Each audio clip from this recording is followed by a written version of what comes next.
salaamaaleykum yàlla caaf xamatina de tey maa xëy di taraxlaxi ba ni dagaj Kédougou ca Xosonto benn village bu nekk Kédougou digganteem ak Kédougou ñaar fukki kilomètre la yëngu na de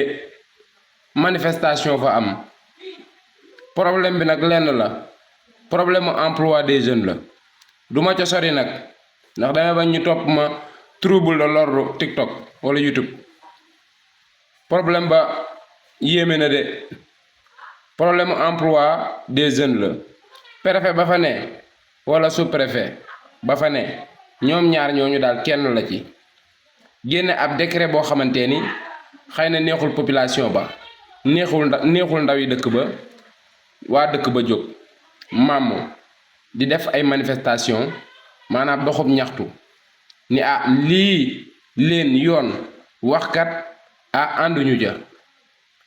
ci loolu daal lañ jàppante ci daal yaakaar naa daal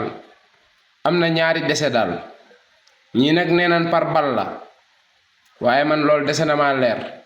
waaye am na ñaar dese daal am na ñaari dese de man moom xam ngeen ne du ma nittil waaye lu ma yëg mu siiw Kédougou ca Xosonto manifestation fa am na ñaari dese ñii nee nañ par bal la manifestation bu ci dese amee naa leen bàyyi ngeen xalaat rek